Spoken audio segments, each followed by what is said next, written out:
Alhamdulillah, alhamdulillahi rabbil alamin, arrahmanir rahim, maliki yaumiddin.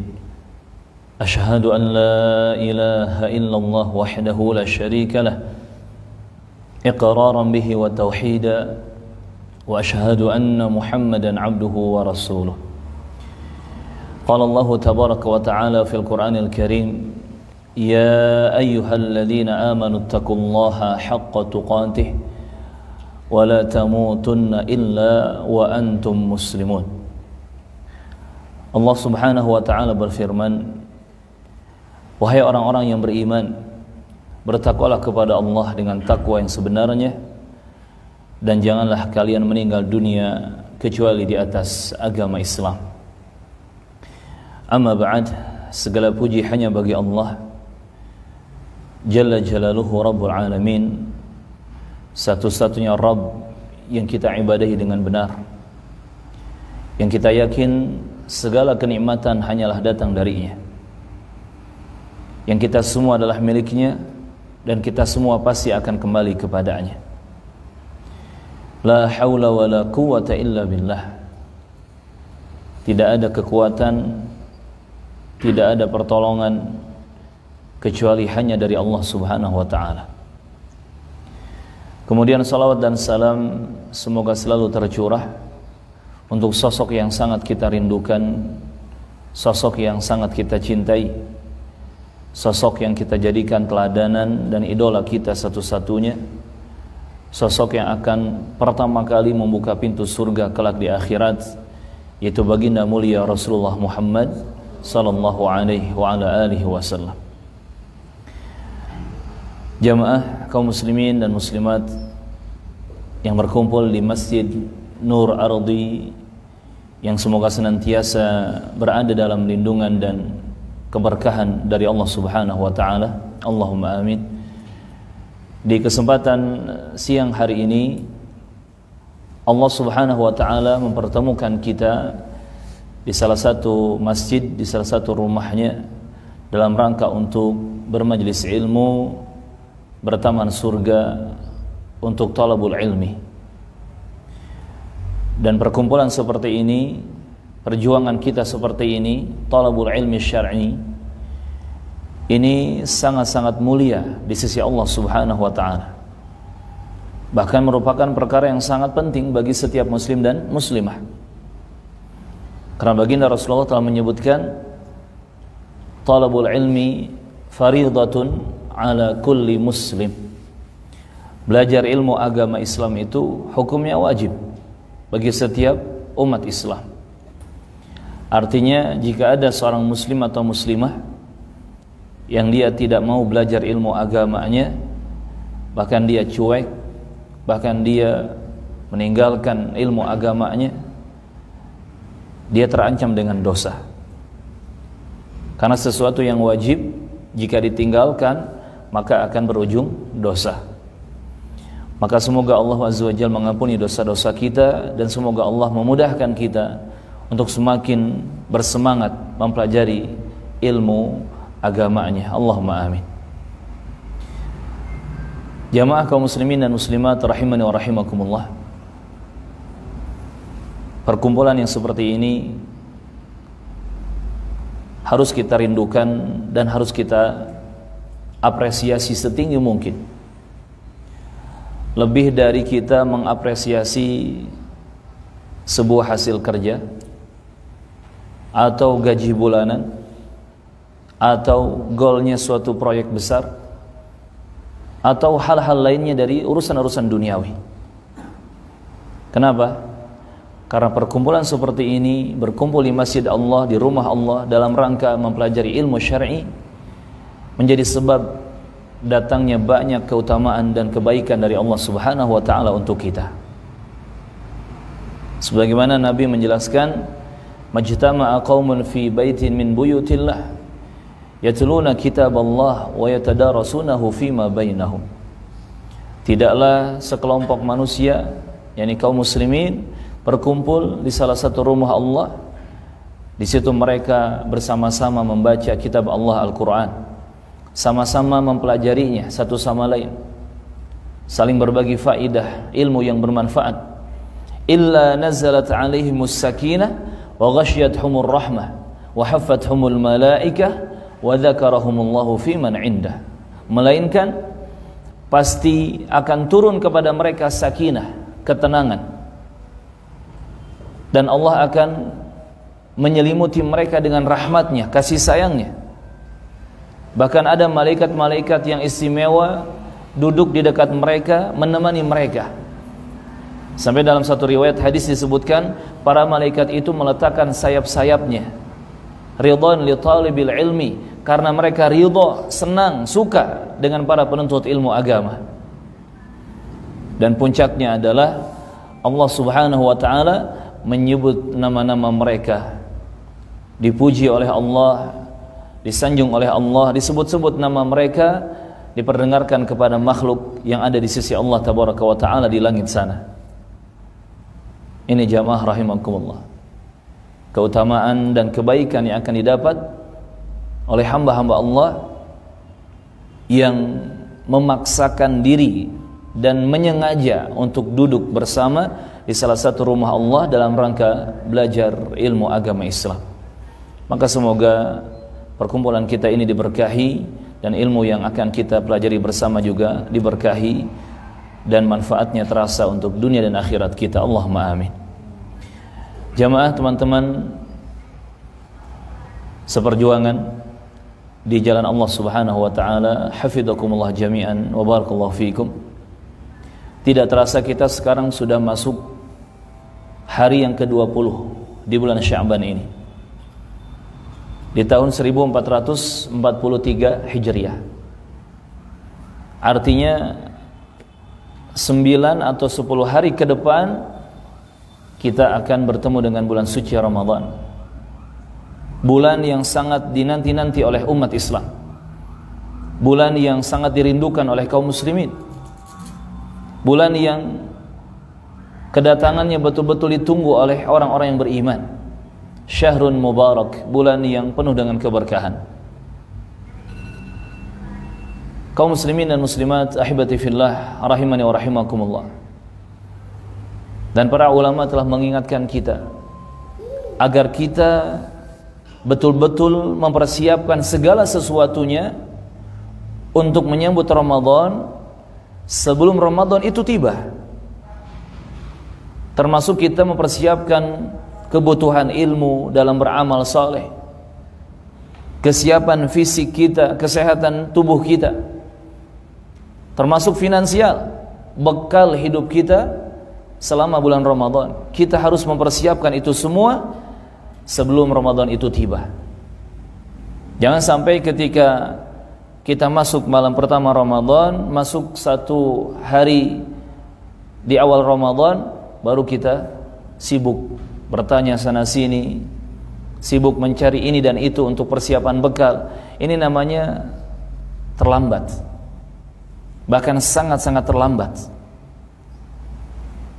Makanya benar kata para ulama bahwa persiapan untuk Ramadan itu paling telat kita persiapkan di bulan Rajab dan Sya'ban. Walaupun lebih bagusnya lagi beberapa bulan sebelum itu.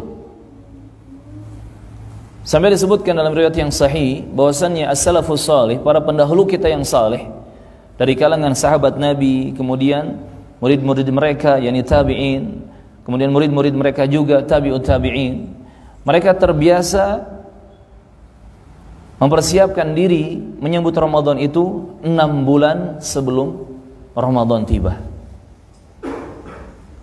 Yani mereka mulai berdoa kepada Allah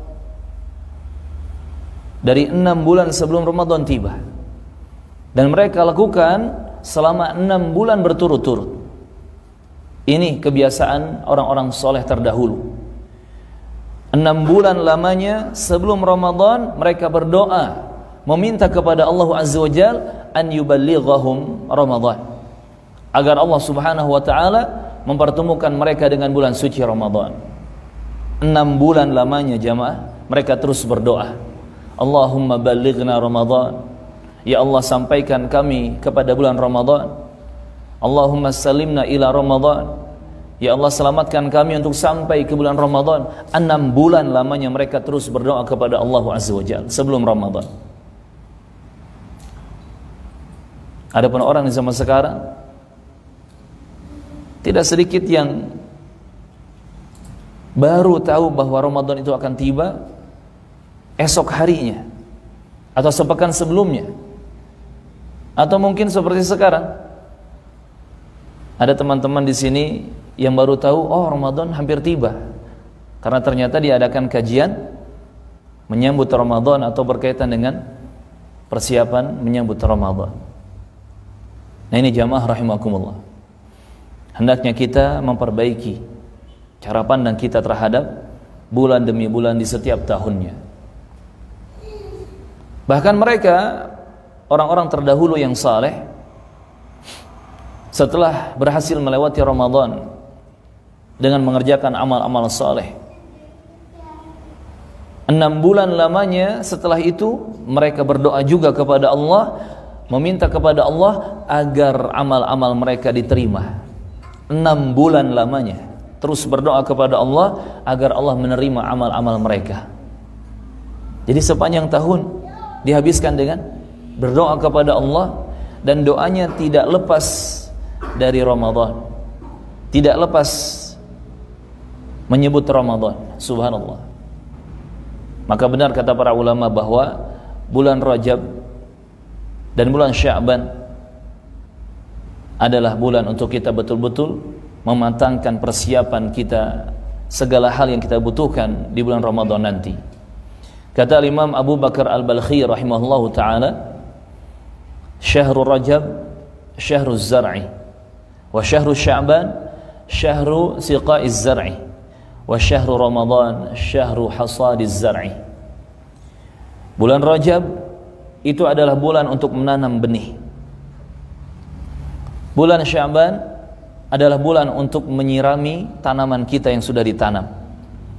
Dan bulan Ramadan adalah bulan untuk kita memetik hasil, memanen hasil yang indah dan banyak. Ini kata para ulama rahimahumullahu ta'ala. Mulai dari bulan Rajab paling telatnya, kita sudah menanam benih, kita menanam tanaman-tanaman yang bagus. Di bulan Sya'ban ini kita semakin giat menyiram, memupuk, merawat ya tanaman-tanaman yang sudah kita tanam di bulan kemarin, agar nanti di bulan Ramadan kita mampu dan berhasil memanen, memetik hasil-hasil yang indah, hasil-hasil yang melimpah dan bagus. Ini konsep kita untuk menyambut bulan Ramadan, kata para ulama. Maka masih ada waktu untuk kita mempersiapkan segala sesuatunya, baik itu persiapan ilmu fikihnya yang berkaitan dengan saum atau puasa, berkaitan dengan qiyamul lail, salat tarawih, ataupun tilawah Qur'annya, ataupun sedekah, zakat ya, dan lain sebagainya. Termasuk persiapkan kekuatan fisik dan juga finansial kita, agar kita betul-betul bisa meraup keuntungan yang sangat banyak, meraup pahala yang sangat melimpah selama bulan Ramadan insyaallah ta'ala. Makanya kata ibunda kita Aisyah radhiyallahu anha, Rasulullah itu kalau berada di bulan Sya'ban, beliau paling banyak melakukan puasa sunat. Rasulullah itu puasa 1 Ramadan full ya, 1 bulan puasanya. Dan selain Ramadan, yang paling banyak beliau berpuasa adalah di bulan Sya'ban. Maka teman-teman yang tidak terbiasa puasa sunat Senin Kamis misalkan, silahkan dimulai Senin Kamis. Yang sudah terbiasa puasa sunat Senin Kamis ditambah dengan Ayyamul Bid, tanggal 13, 14, 15 di pertengahan bulan Hijriah. Yang tanggal tersebut sudah lewat ya, beberapa hari yang lalu. Sudah terbiasa seperti itu, ditambah lagi kalau perlu saum Daud, puasa Daud, sehari puasa, sehari tidak, sehari puasa, sehari tidak, dan seterusnya. Begitupun dengan bacaan Al-Quran, kita mulai perbanyak di bulan Sya'ban ini. Karena para ulama menyebutkan ketika Sya'ban datang, mereka mengistilahkan bulan Sya'ban ini dengan Syahrul Qurra, bulannya para pembaca Al-Quran. Syahrul Qurra, bulannya para pembaca Al-Quran. Sampai orang-orang saleh di zaman dahulu, ulama di zaman dahulu, mereka menutup toko-tokonya di bulan Sya'ban untuk bisa fokus membaca Al-Quran. Makanya nggak aneh ketika nanti di bulan Ramadan mereka mampu khatam baca Al-Quran puluhan kali.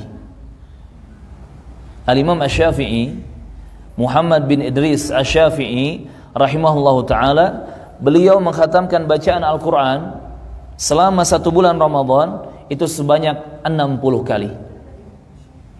60 kali. Padahal 1 Ramadan berapa hari? Maksimalnya 30 hari.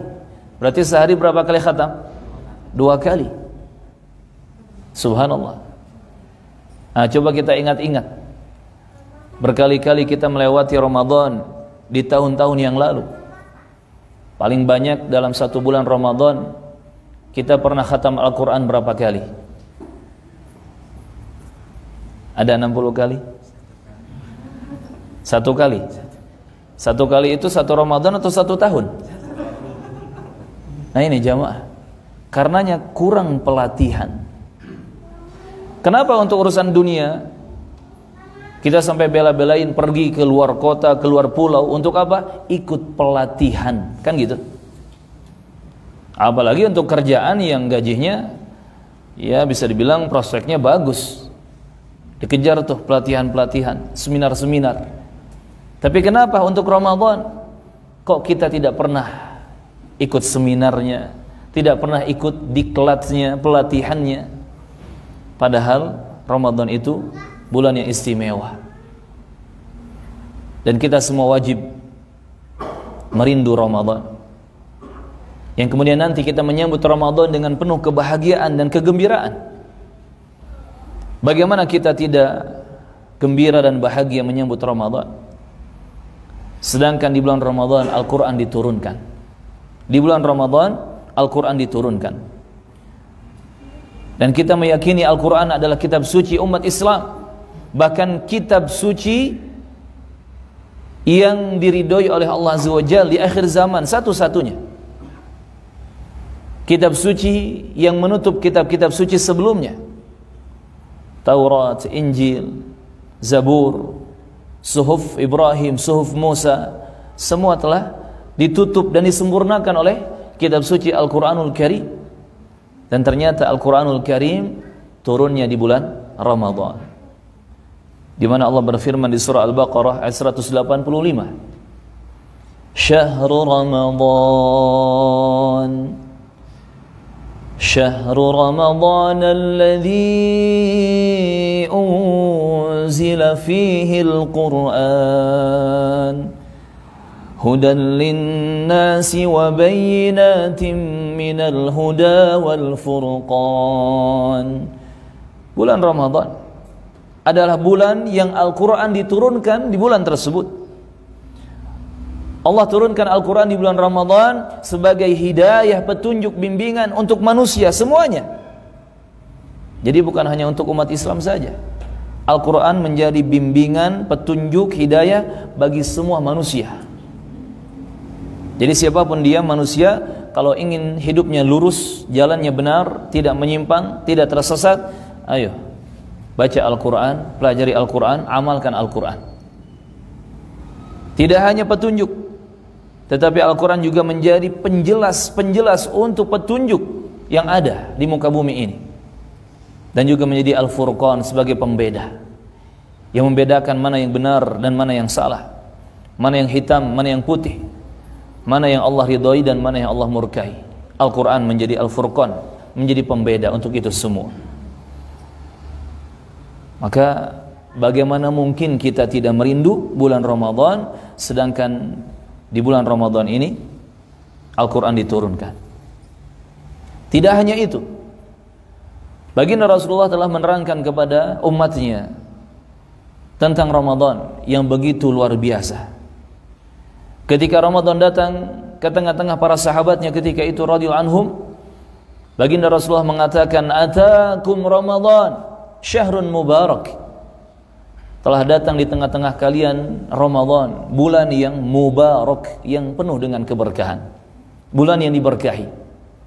Nah, dari sini juga ada pelajaran jamaah rahimakumullah bahwa penamaan yang benar itu adalah Ramadan Mubarak, bukan Ramadan Karim.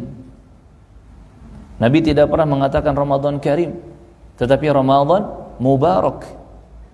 Dan dari sisi makna juga berbeda. Karim adalah salah satu nama Allah. Allah disebut Al-Karim, yang maha dermawan, yang maha memberi, yang maha mulia. Dan memang hanya Allah yang mampu memberi segala sesuatu kepada hamba-hambanya, kepada alam semesta ini. Sedangkan Ramadan hanya bulan yang diciptakan oleh Allah dan tidak bisa berbuat apa-apa. Hanya saja memang di bulan Ramadan momentumnya, di situ Allah Azza wa Jalla memberikan banyak keistimewaan kepada hamba-hambanya. Maka ingat, yang benar adalah Ramadan Mubarak, Ramadan yang diberkahi, yang penuh keberkahan, bukan Ramadan Karim. Nah, kata baginda Rasulullah, datang di tengah-tengah kalian Ramadan, syahrun mubarak, bulan mubarak, bulan yang penuh keberkahan. Bagaimana tidak? Nabi menjelaskan kemudian kepada para sahabatnya bahwa di bulan Ramadan itu tuftahu abwabul jannah, dibukakan pintu-pintu surga. Dalam satu riwayat dibukakan pintu-pintu langit, abwabus sama. Dalam satu riwayat disebutkan juga dibukakan pintu-pintu rahmat, abwabur rahmah. Dan tiga hal ini tidak bertentangan. Bahkan ini semua terjadi selama bulan Ramadan. Dibukakan pintu-pintu surga, dibukakan pintu-pintu langit, dibukakan pintu-pintu rahmat Allah. Wa tughlaqu abwabul jahim, dan dikunci, ditutup pintu-pintu neraka. Wa tughallu maradatus syayatin, dan dibelenggu, diikat dadengkot setan. Ingat, yang diikat adalah setan-setan kelas kakapnya, tokoh-tokohnya. Adapun yang kerocok-kerocoknya, ya, yang apa itu, bawahan-bawahannya, kelas teriknya, itu masih berkeliaran. Apalagi dari kalangan manusia. Kan setan itu dari kalangan jin dan manusia. Sedangkan di bulan Ramadan, manusia tidak ada yang diikat. Semua tangannya terlepas. Makanya tidak aneh kalau di bulan Ramadan masih ada setan, mencek orang pada larang mah bungkelekan. Masih ada setan bungkelekan, wajar. Karena memang manusia tidak diikat. Dan yang diikat dari kalangan jin pun hanya setan-setan maradat, yakni dedengkotnya, tokoh-tokohnya, kelas kakapnya. Dan tidak hanya itu, ternyata di bulan Ramadan juga Allah Subhanahu wa taala memilih hamba-hambanya, hamba-hamba pilihan, hamba-hamba spesial untuk dimerdekakan, diselamatkan, dibebaskan dari azab neraka. Walillahi utaqa'u minan nar fi kulli lailatin wa nahar. Dan Allah memiliki hamba-hamba pilihan di bulan Ramadan yang Allah merdekakan, yang Allah bebaskan dari azab api neraka.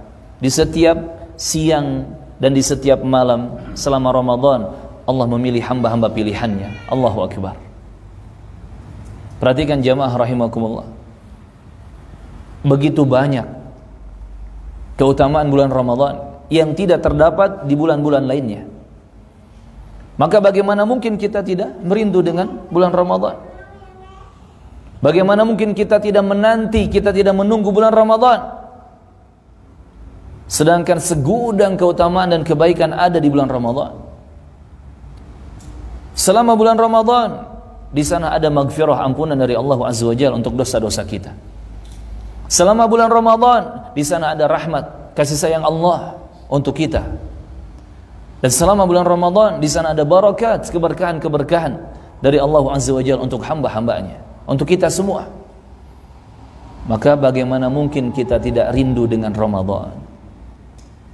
Dan ingat, yang bisa menyampaikan kita, mempertemukan kita kepada bulan Ramadan hanyalah Allah Subhanahu wa ta'ala.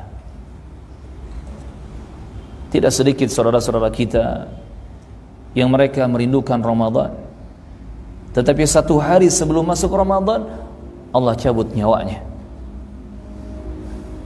Bahkan ada yang beberapa jam sebelum masuk Ramadan, sebelum hilal Ramadan itu muncul, Allah wafatkan saudara kita tersebut, padahal dia dalam keadaan sehat bugar dan dia sangat rindu dengan Ramadan. Dia bercita-cita ingin meninggal dunia di bulan Ramadan, namun ternyata takdir berbicara lain. Allah punya kehendak yang lain. Maka di sini jamaah rahimakumullah, fahami bahwa yang memiliki Ramadan adalah Allah Azza wa Jalla, yang menguasai Ramadan adalah Allah Azza wa Jalla. Begitupun yang menguasai semua nyawa kita adalah Allah Subhanahu wa ta'ala. Maka hendaknya kita betul-betul memperbaiki cara kita berdoa kepada Allah, cara kita meminta kepada Allah, cara kita berharap kepada Allah Subhanahu wa ta'ala, termasuk ketika kita merindukan Ramadan. Minta kepada Allah dengan doa terbaik dan doa terindah. Kaum muslimin dan muslimat jamaah rahimani wa rahimakumullah, begitu banyak keutamaan yang terdapat di bulan Ramadan. Bahkan di bulan Ramadan ada satu malam yang mengalahkan 83 tahun. Satu malam yang lebih baik dari 1000 bulan. Satu malam, bukan satu pekan. Hanya satu malam, bukan satu hari. Hanya satu malam, ya bukan satu bulan. Tetapi mengalahkan 1000 bulan. Mengalahkan 83 tahun lebih, ya. Allahu Akbar. Yaitu malam yang disebut dengan malam Lailatul Qadar atau Lailatul Qadar. Malam Lailatul Qadar. Dan itu hanya terjadi di bulan Ramadan. Tidak terjadi di bulan Rajab, Sya'ban, Muharram, Dzulqa'dah, Dzulhijjah, tidak. Hanya terjadi di bulan Ramadan. Apa sih maksudnya lebih baik dari 1000 bulan? Lebih baik dari 83 tahun? Kata para ulama kita rahimahumullah ta'ala, seseorang yang dia bisa mendapatkan malam Lailatul Qadar di malam hari, dan dia menghabiskan malam tersebut dalam keadaan matanya terbuka, dia terjaga, tidak tidur, dan dia menghabiskan waktu malam itu dengan amal-amal saleh, dan itu bertepatan dengan terjadinya malam Lailatul Qadar, maka dia berhak mendapatkan pahala amal saleh, pahala ibadah kepada Allah Azza wa Jalla, pahala kebaikan-kebaikan, seakan-akan dia melakukannya selama 83 tahun lebih. Padahal usia 83 tahun belum tentu kita dapat, ya kan? Orang sekarang usianya sudah 60, sudah 70, itu sudah hebat, luar biasa. Makanya kalau ada usia 100 tahun lebih, biasanya kan masuk apa itu? Kategori penerima rekor gitu ya. 83 tahun kita belum tentu dapat usia sebanyak itu. Yang kalaupun kita merasakan mendapatkan usia 83 tahun lamanya, siapa yang bisa menjamin selama 83 tahun dia hidup tanpa noda, tanpa dosa, tanpa titik hitam? Siapa yang bisa menjamin hidupnya 83 tahun itu full semua ibadah, amal soleh dan kebaikan? Jamaah rahimakumullah. Dan ternyata di bulan Ramadan ada satu malam yang lebih baik, bukan setara ya, lebih baik daripada 83 tahun. Lebih baik dari 1000 bulan, yaitu malam Lailatul Qadar. Di mana baginda Rasulullah menginformasikan bahwa terjadinya malam Lailatul Qadar itu di 10 malam terakhir Ramadan, lebih spesifik lagi di malam-malam ganjilnya. Jadi bisa terjadi di malam 21, 23, 25, 27, 29. Namun tidak ada yang bisa memastikan kapan secara pasti terjadinya. Kenapa? Seperti itu Allah memberikan aturan agar hamba-hambanya, agar umat Islam semangat mengejarnya, semangat mengejar malam Lailatul Qadar. Makanya teman-teman nih, kalau yang di kantornya, di tempat kerjanya ini ada kesempatan untuk mengambil hari cuti, kalau bisa diambil tuh hari cutinya di bulan Ramadan. Untuk apa? Untuk fokus ibadah selama Ramadan. Ya minimal i'tikaf 10 hari terakhir. Jangan kalau untuk liburan ke Eropa, liburan ke mana tuh? Ke Asia sana ya. ke Turki, ke Jepang atau kemanapun, itu diambil hari-hari cutinya. Tapi tidak pernah terfikir untuk ambil cuti dimanfaatkan ibadah full untuk bulan Ramadan. Coba kita bikin schedule baru. Harus ada hari-hari di bulan Ramadan kita ini, hari-hari tanpa memikirkan dunia. Sudah cukup 11 bulan sebelumnya, 10 bulan sebelumnya kita mengurusi dunia, mengumpulkan dunia. Coba ambil hari-hari di bulan Ramadan kita fokus beribadah. Karena bisa jadi Ramadan kita kali ini adalah Ramadan terakhir bagi kita. Kita ini masih di persimpangan jalan ya. Kita belum tahu Ramadan terakhir kita ini apakah tahun kemarin atau yang tahun sekarang. Karena kan kita masih menanti Ramadan di tahun ini. Belum kita memasukinya. Dan andai kita masih diberi usia untuk bertemu dengan Ramadan pada tahun ini, 10 hari ke depan kita berjumpa dengan Ramadan, jangan sia-siakan. Perbaiki segala sesuatunya yang kemarin di Ramadan tahun lalu masih banyak kekurangan. Ramadan tahun kemarin mungkin sholatnya masih acak-acakan. Perbaiki sholat di Ramadan kali ini. Sholat wajib 5 waktunya lebih dijaga. Salat sunatnya, rawatibnya, duhanya, termasuk salat tarawihnya. Yang mungkin kalau tahun kemarin tarawih itu banyak diganggu oleh acara-acara bukber. Biasanya kan bukber ini menghalangi kita dari salat tarawih ya. Bahkan salat maghrib pun suka kelewat. Makanya saran kami jamaah rahimakumullah, kalau ada acara bukber, kalau bukbernya tidak di masjid, mendingan gak usah lah. Iya, kalau bukbernya nggak di masjid, ini nggak usah. Tapi kalau bukbernya di masjid, silahkan. Dan jangan pergi dari masjid sampai beres tarawih. Seperti itu. Karena Ramadan ini bukan bulan untuk bukber sebetulnya, tetapi bulan untuk beribadah kepada Allah. Terkadang ada sebagian orang menjadikan momen untuk bukber, untuk reunian, ya. Bahkan 1 bulan sudah full tuh jadwalnya. Reuni dengan anak-anak kuliah. Kuliahnya pun kan S3, S2, S1. Reuni dengan anak-anak SMA, SMP. Bahkan mungkin anak TK ya. Ada semua tuh grupnya. Jadi fokus dengan bukber. Tapi lupa dengan schedule utama. Harus khatam Quran berkali-kalinya, lupa. Menjaga salat wajibnya lupa.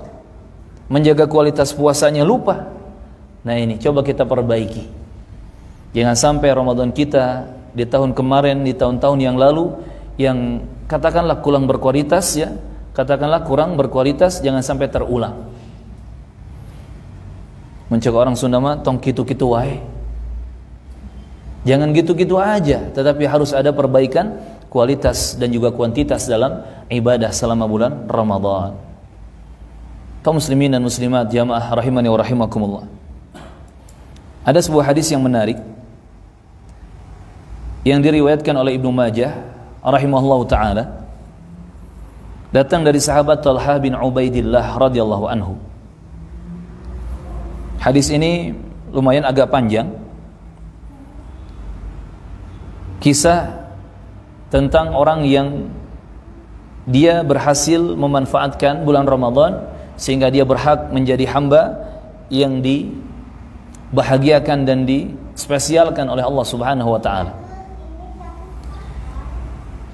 Sahabat Talha bin Ubaidillah radhiyallahu anhu pernah mengisahkan, anna rajulain min Bali qadima ala Rasulillah sallallahu alaihi wasallam. Ada 2 orang laki-laki dari kabilah Bani Bali.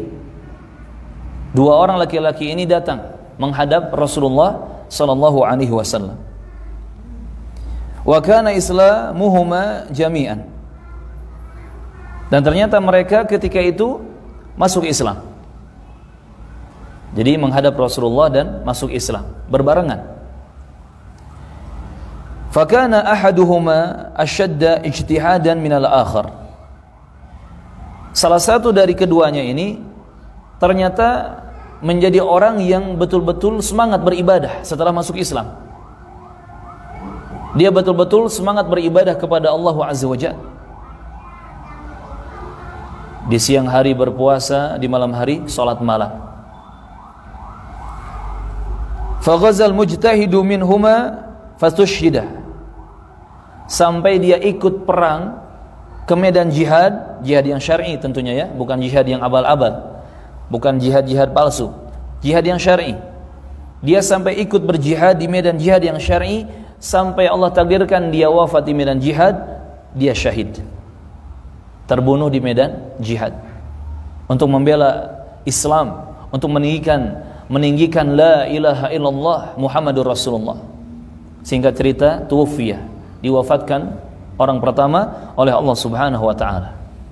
Dan dia adalah tadi orang yang paling semangat beribadah dibandingkan dengan temannya yang kedua. Thumma makathal akhar ba'dahu sanah. Thumma tuwaffiya. Kemudian kawannya, orang yang kedua, ternyata masih diberi usia oleh Allah Azza wa Jalla 1 tahun lamanya setelah kepergian kawan pertamanya tadi. Jadi orang yang kedua masih hidup 1 tahun lebih, kurang lebih, setelah kawan pertamanya meninggal dunia. Dan ingat tadi perbedaannya, kawan yang kedua ini dia terkalahkan dalam sisi kesungguhan ibadah, semangat ibadah, termasuk juga semangat jihad fi sabilillah. Kemudian kata Talha bin Ubaidillah radhiyallahu anhu, "Fara'aitu fil manam." Suatu hari aku bermimpi, baina ana 'inda babil jannah. Ketika itu aku berada di dekat pintu surga. Idza ana bihima, dan ternyata aku sedang berada dengan 2 orang tadi. 2 orang yang tadi masuk Islam berbarengan, di mana yang satunya sudah wafat syahid di medan jihad. Fa kharaja kharijun minal jannah fa'adhina lilladhi tufiya al-akhir minhuma. Kemudian ada yang keluar dari surga Allah dan mengizinkan atau mengajak orang yang kedua untuk masuk surga. Jadi yang lebih dahulu diajak masuk surga itu adalah orang yang kedua yang belum wafat. Yang belum wafat, atau yang wafatnya paling akhir ya, sebelum yang mati syahid. Thumma kharaja fa'adina lilladhi ustushhida. Kemudian orang yang keluar dari surga itu setelah kembali ke surga keluar lagi dan mengajak orang yang pertama meninggal dunia dari 2 kawan tadi untuk masuk surga. Thumma raja'a ilayya faqal. Kemudian orang yang keluar dari surga itu kembali kepadaku, kata Talha, dan mengatakan, irji fa innaka lam ya'ni laka ba'du. Adapun engkau, silakan engkau kembali. Maksudnya kembali ke dunia, karena engkau belum saatnya masuk ke surga ini. Ini jamaah rahimakumullah, mimpi yang dialami oleh Talha bin Ubaidillah radhiyallahu anhu. Beliau menyaksikan ada 2 orang yang masuk Islam berbarengan. Orang pertama sangat giat beribadah, bahkan mati syahid di medan jihad. Orang yang kedua biasa-biasa saja, bahkan 1 tahun setelahnya dia lebih lama ya hidup dan kemudian meninggal dunia. Tapi ternyata di mimpi yang Talha lihat, yang pertama masuk surga adalah orang yang kedua, bukan orang yang pertama, bukan orang yang mati syahid di medan jihad. Yang dia ini sungguh-sungguh beribadah kepada Allah, bukan dia. Justru dia menjadi orang yang kedua dimasukkan ke dalam surga. Fa asbaha Talha yuhaditsu bihin nas. Di pagi hari Talha kemudian membicarakan mimpinya kepada para sahabat yang lain. Fa ajibu lidzalika fa balagha dzalika Rasulullah. Para sahabat pun ketika itu merasa takjub, heran, bertanya-tanya, kenapa? Kenapa? Kenapa? Ya sama seperti kita semua sekarang sedang keheranan kan? Kok bisa? Yang mati syahid, yang semangat ibadah, yang mati duluan dengan syahid, kok terakhir masuk surganya? Para sahabat ketika itu pun terheran-heran, bertanya-tanya, sampai kisah ini kemudian diceritakan kepada Rasulullah sallallahu alaihi wasallam. Wa haddatsu al-hadis. Kemudian mereka menyampaikan apa yang dialami oleh Thalhah kepada Rasulullah. Dan ketika itu Nabi malah bertanya kepada para sahabatnya, "Min ayyi dzalika ta'jabun?" Memangnya apa yang kalian herankan dengan kisah ini? Ya kalau Nabi sudah tahu jawabannya kan. Nabi sudah tahu ilmunya, sudah tahu wahyunya. Jadi tidak heran. Makanya Nabi bertanya, "Apa yang kalian herankan dengan kisah ini?" Kemudian kata para sahabat, "Ya Rasulullah, hadza kana ashadda ar-rajulain ijtihadan, thumma istushhida. Wa dakhala hadzal akhir al-jannata qablah." Yang kami herankan adalah, wahai Rasulullah sallallahu alaihi wasallam, orang ini, maksudnya orang yang pertama, dia ini orang yang paling bersungguh-sungguh beribadah kepada Allah, rajin ibadahnya, rajin amal solehnya, bahkan dia mati syahid di medan jihad.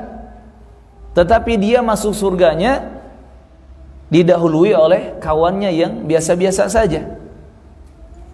Kawannya yang tidak mati syahid di medan jihad, kawannya yang tidak bersungguh-sungguh beribadah, tidak semangat beribadah. Ini yang diherankan oleh para sahabat. Ya sama seperti yang kita herankan juga kan. Kok bisa? Kemudian Rasulullah mengatakan kepada para sahabatnya, "Alaysa qad makatha hadza ba'dahu sanah?" Bukankah orang yang kedua ini dia masih hidup 1 tahun setelah kawan pertamanya meninggal dunia? Qalu bala. Kata para sahabat, betul wahai Rasulullah. Wa adraka ramadhana fa shama wa shalla kada wa kada min sajdatin fis sanah. Bukankah orang ini dia mendapati Ramadan dalam 1 tahun itu dan dia mengerjakan puasa Ramadan, mengerjakan sholat ini dan itu, melakukan sujud dia di dalam bulan Ramadan atau dalam 1 tahun tersebut? Kata para sahabat, betul ya Rasulullah. Maka kata baginda Rasulullah, "Fama bainahuma ab'adu mimma bainas sama'i wal ard."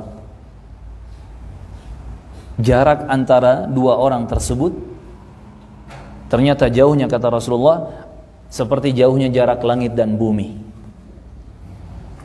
Jadi durasi 1 tahun yang tersisa untuk orang yang kedua ini, yang masih hidup setelah kawan yang pertama tadi, itu dimanfaatkan dengan apa? Dengan berjumpa Ramadan.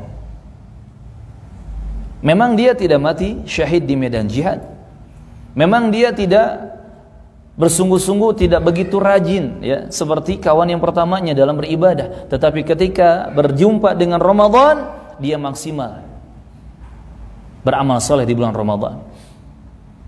Selama Ramadan itu dia mengerjakan puasa, dia sholat ini dan itu, dia beramal soleh selama Ramadan. Sampai perbedaannya antara dia yang memanfaatkan momen Ramadan dengan tadi kawannya yang mati syahid, perbedaannya jauhnya seperti jauhnya langit dan bumi, kata Rasulullah. Allahu Akbar.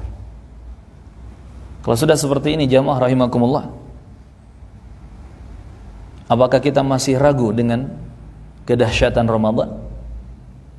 Apakah kita masih bimbang dengan istimewaannya, spesialnya Ramadan? Kalla thumma kalla.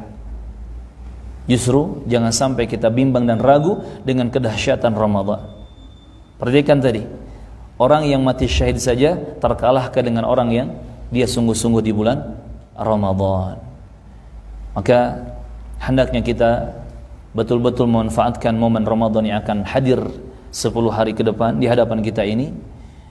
Jangan sampai kita menyia-nyiakannya begitu saja, tetapi manfaatkan semaksimal mungkin, bahkan itu bisa menjadi sebab untuk kita mengalahkan kawan-kawan kita yang mungkin lebih soleh dari kita menurut pandangan kita. Karena bagi Allah Azza wa Jalla yang menentukan seorang hamba itu berhak atau tidak berhak mendapatkan surga hanyalah Allah Azza wa Jalla, ya. Bukan pandangan manusia, bukan pandangan kita. Maka tugas kita adalah fokus dengan diri kita, fokus untuk kita memperbaiki keadaan diri kita lahir batinnya, terkhusus ketika bertemu dengan bulan Ramadan. Dalam sebuah riwayat hadis yang sahih, Nabi pernah ditanya oleh seorang sahabat, diminta nasihat, "Ya Rasulullah, idni wa aujiz." Ya Rasulullah, berikan nasihat kepadaku secara ringkas. Kemudian Nabi memberikan nasihat secara ringkas 3 hal. Yang pertama, kata baginda Rasulullah, idza qumta ila sholati sholli sholata muwaddih. Jika engkau hendak mengerjakan salat, maka salatlah seakan-akan engkau akan berpisah dengan dunia setelah engkau salat. Yang kedua, wala takallam bi kalamin ta'tadhiru minhu ghadan. Jangan pernah engkau mengucapkan suatu perkataan yang esok harinya engkau akan minta maaf karena itu. Yang ketiga, wa ajmi'il ya'sa mimma fi aidi an-nas. Kumpulkan keputusasaanmu terhadap apa-apa yang dimiliki oleh tangan-tangan manusia. Ini 3 nasihat ringkas dari baginda Rasulullah kepada sahabatnya yang minta nasihat secara ringkas. Ana ulangi. Nasihat pertama, jika engkau hendak sholat, sholatlah seperti orang yang akan berpisah dengan dunia setelahnya. Artinya kita harus menganggap ini mungkin sholat terakhir saya di dunia. Kalau kita punya pandangan, punya anggapan, punya perasaan seperti itu, pasti kita akan berusaha memberikan kualitas sholat yang terbagus di hadapan Allah, kan gitu. Teman-teman misalkan kalau akan dipindah kerjakan ke tempat lain, biasanya kan berusaha untuk memberikan kenangan manis, kan gitu, kenangan terbaik. Jangan sampai pergi dari satu tempat kerja dicap jelek, kan gitu. Pasti akan memberikan kualitas terbaik, entah itu pekerjaannya agar dikenang baik oleh atasan-atasannya, oleh kawan-kawannya, ataupun akhlaknya, ucapannya, adabnya. Pasti akan memberikan sesuatu yang berkualitas, kan gitu. Karena dia tahu itu perpisahan, itu terakhir. Begitupun ketika sholat, kata Rasulullah, sholatlah engkau seakan-akan engkau akan mati setelah sholat ini. Engkau akan berpisah dengan dunia. Sholatlah dengan sholat orang yang akan berpisah, karena pasti dia akan memperbaiki kualitas sholatnya. Nah, kaidah ini juga kita bisa gunakan dalam Ramadan kita. Beramal solehlah di dalam bulan Ramadan, beramal solehlah selama bulan Ramadan, seakan-akan ini Ramadan terakhir kita. Kalau kita memandang dan kita menganggap bahwa ini Ramadan terakhir kita, pasti kita akan berusaha memperbaiki kualitas dan kuantitas amal-amal soleh kita selama Ramadan yang kita anggap Ramadan terakhir kita ini. Kita nggak ingin sholat tarawihnya tidak berkualitas, kita tidak ingin puasanya tidak berkualitas, kita tidak ingin bacaan Qur'annya, sedekahnya, zakatnya, dan lain-lain sebagainya tidak berkualitas. Karena ketika kita meyakini ini Ramadan terakhir saya, harus berkualitas dan berkuantitas semuanya. Nasihat yang kedua tadi, kemudian kata Rasulullah, jangan berbicara dengan perkataan yang esok hari engkau akan meminta maaf. Artinya, kalau kita mau berbicara, perkataan apapun itu, hendaknya kita fikirkan terlebih dahulu. Atasan ke bawahan, bawahan ke atasan, teman ke teman, orang tua ke anak, anak ke orang tua, suami ke istri, dan seterusnya. Kalau mau mengucapkan suatu perkataan, fakir awalan qabla an tatakallam. Berfikir dulu sebelum engkau berbicara. Jangan sampai setelah terucap menyesal kemudian minta maaf. Ini ya pesan Rasulullah, jangan asal bicara tetapi fikirkan terlebih dahulu. Harus benar ucapannya dan harus bermanfaat. Yang ketiga, kumpulkan keputusasaanmu dari apa-apa yang dimiliki oleh manusia. Maksudnya gak usah mengharapkan apa yang ada pada tangan manusia, tetapi berharaplah kepada Allah Azza wa Jalla. Ini pesan Rasulullah yang ketiga. Ketika kita melihat teman kita punya handphone bagus, mobil bagus, rumah mewah, gajinya gede, jangan berharap kepada teman kita. Jangan ada perasaan apapun, jangan ada harapan apapun, tetapi berputus asalah kepada dia, berputus asalah kepada manusia, dan kita berharap hanya kepada Allah Azza wa Jalla. Maka benar ketika orang-orang bijak mengatakan, jika engkau berharap kepada manusia, siap-siap untuk kecewa. Tetapi jika engkau selalu berharap kepada Allah Jalla Jalaluhu Rabbul Alamin, maka engkau akan selalu bahagia.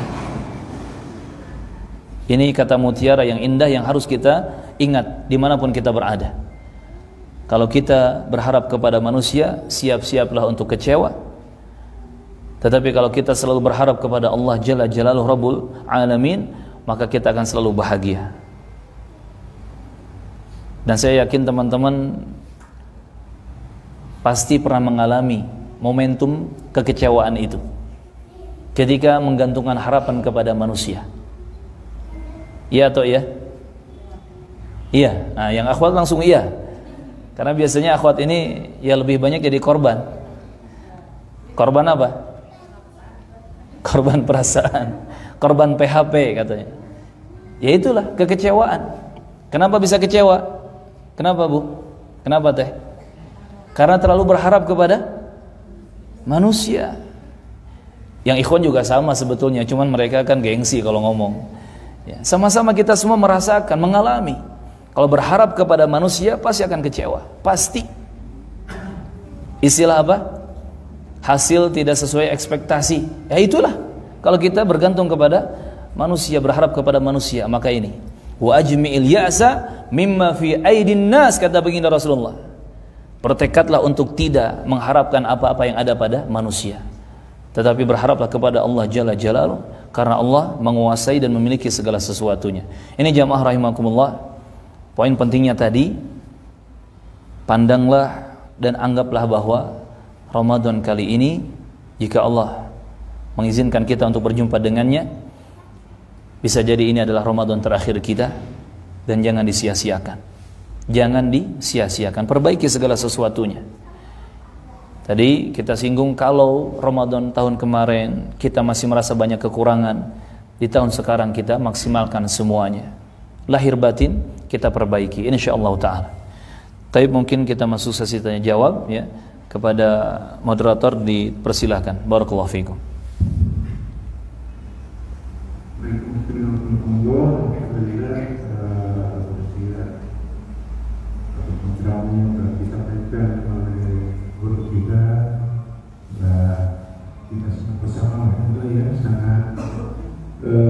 adanya menjelang Ramadan yang telah diadakan kita, dan kita terus berharap kepada Allah Subhanahu wa taala bahwa kita dipertemukan dengan Ramadan. Baik, kaum sekalian rahimakumullah, untuk sesi tanya jawab ini kami persilakan kepada kaum awam atau ibu-ibu atau kepada kaum bapak-bapak ya, 2 pertanyaan ya, atau 3 pertanyaan boleh dipersilakan. Boleh, silakan. Ada yang mau bertanya? Dari ibu mungkin? Tentang apa saja boleh? Tentang Ramadan ya? Ya, paling utama tentang tema yang lagi panas. Enggak? Ya. Astagfirullah.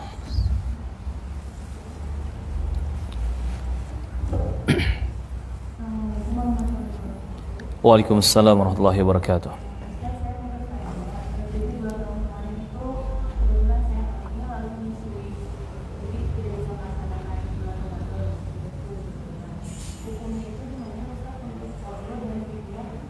Taib.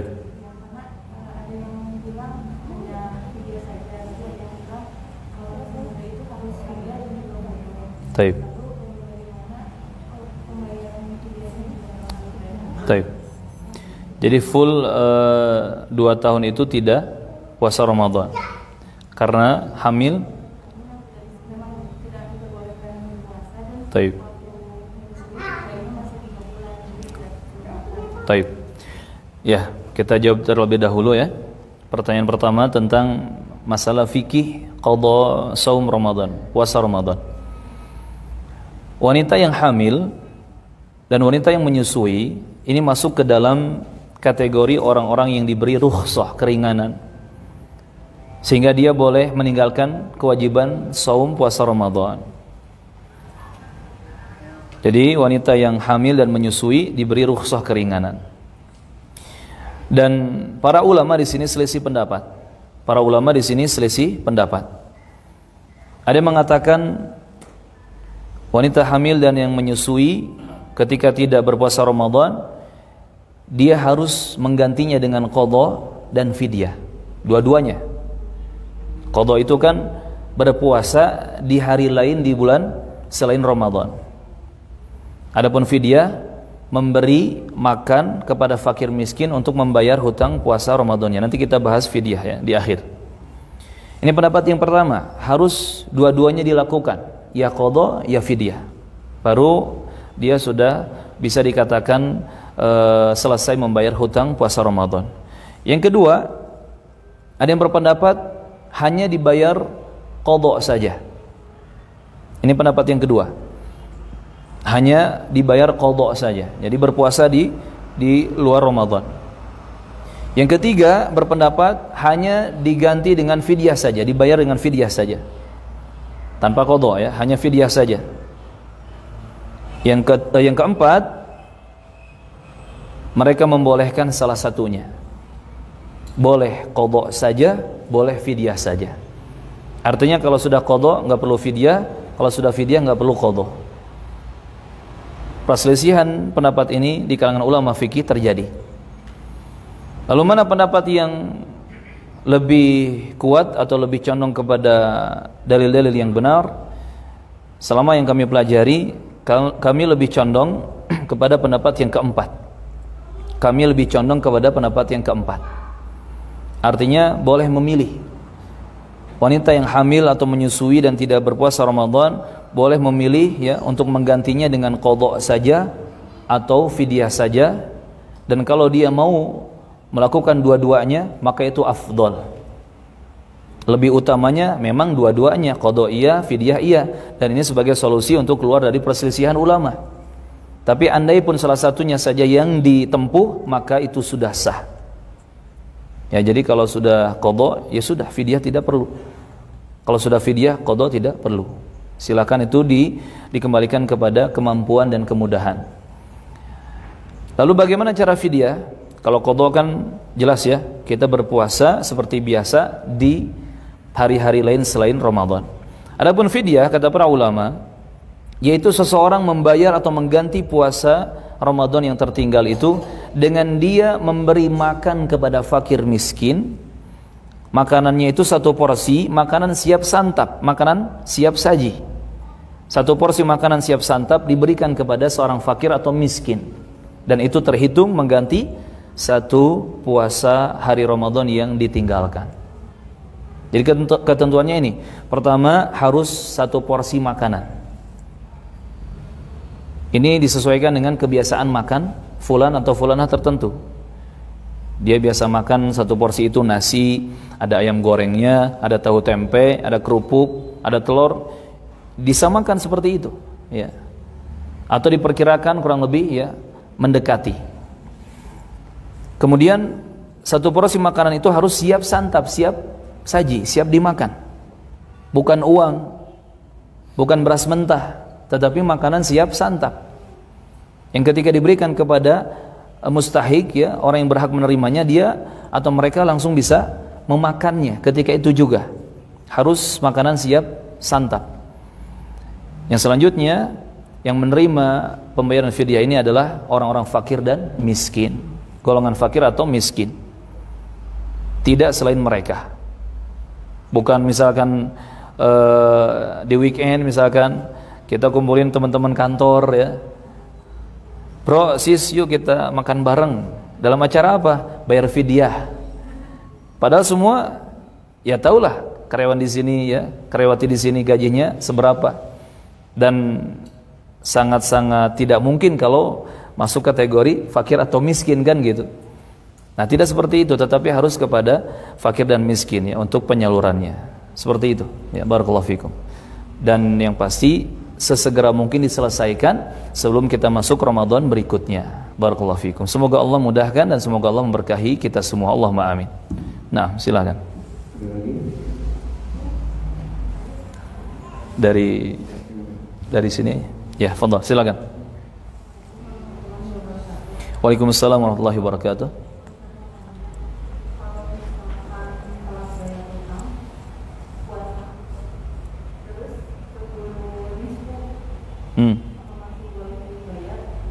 Nisfu maksudnya nisfu Sya'ban.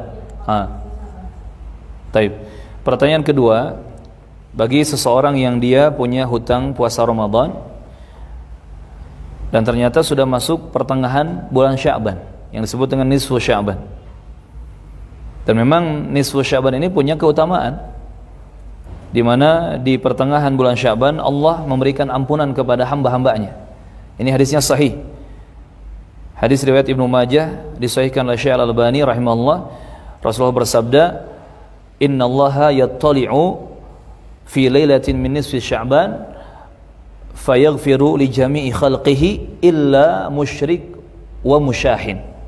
Kata baginda Rasulullah alaihi wassalam, sesungguhnya Allah itu muncul di pertengahan bulan Sya'ban di malam harinya.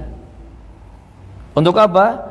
Memberikan ampunan kepada semua makhluknya. Semua makhluk diberi ampunan kecuali dua pihak, musyrik, pelaku kesyirikan, dan musyahin, orang yang punya permusuhan, yang melakukan permusuhan. Dua orang ini tidak layak untuk diampuni di pertengahan bulan Sya'ban oleh Allah Azza wa Jalla.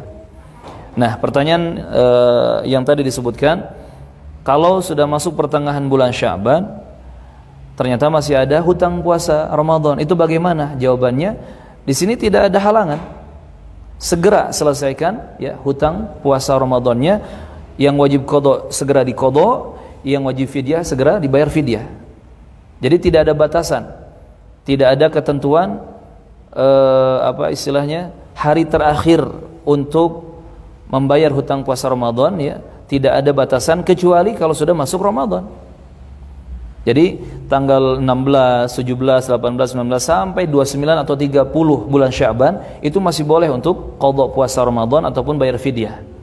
Yang tidak boleh adalah ketika sudah masuk satu Ramadan. Jelas, karena itu harus fokus dengan kewajiban. Dan tidak boleh kita mengamalkan satu amalan berbarengan antara yang wajib dengan yang lainnya, tidak boleh. Ustaz, bagaimana kalau selama Sya'ban itu nggak keburu? Nggak keburu tuh bayar qada puasa, fidyah juga nggak keburu. Keburu masuk Ramadan dan nanti masuk Syawal dan seterusnya. Jawabannya, walaupun sudah lewat ya 1 tahun, sudah masuk Ramadan lagi, bahkan sudah keluar Ramadan, itu puasa hutangnya masih tercatat, masih ada. Jadi ketika masuk Syawal tetap masih ada kewajiban tuh. Makanya hati-hati teman-teman yang masih punya hutang puasa Ramadan 3 tahun yang lalu, 5 tahun yang lalu, itu belum kelar, belum beres, dan harus diselesaikan secepat mungkin sekarang juga. Yang kalau Ramadan sudah keburu datang, kita fokus dulu dengan Ramadan. Ramadan selesai, maka kita fokus dengan pembayaran hutang. Mulai dari bulan Syawal ya, itu diperbolehkan. Jadi seperti itu ya. Jangan merasa wah aman, udah ganti tahun. Gak ada istilah aman ya. Tercatat itu hutang. Sama seperti hutang fulus. Hutang fulus kepada kawan kita ya, teman kita, keluarga kita, sekecil apapun itu sampai ke akhirat ke bawah. Sampai kata Rasulullah, orang yang mati syahid sekalipun di medan jihad, kalau dia matinya bawa hutang fulus, bawa hutang harta, dia akan terhalang dari surga, terhalang dari ampunan Allah. Bayangkan orang yang mati syahid, mati bawa hutang, terhalang dari rahmat Allah Azza wa Jalla. Lalu gimana orang yang mati bawa hutang dan matinya nggak syahid pula? Kan kasihan. Maka masalah hutang, mau itu hutang kepada Allah Azza wa Jalla ya seperti hutang puasa Ramadan, ataupun hutang kepada sesama makhluk ya, hutang piutang harta benda, uang dan seterusnya, segera selesaikan secepat mungkin sebelum malaikat pencabut nyawa memisahkan ruh dari jasad kita. Karena kalau sudah sampai nanti ke akhirat ke bawah urusannya, itu makin ribet. Ya, itu makin berabe. Na'udzubillah. Semoga Allah mengampuni dosa-dosa kita. Allahumma amin. Nah, ada lagi jamaah? Ya. Waalaikumsalam warahmatullahi wabarakatuh.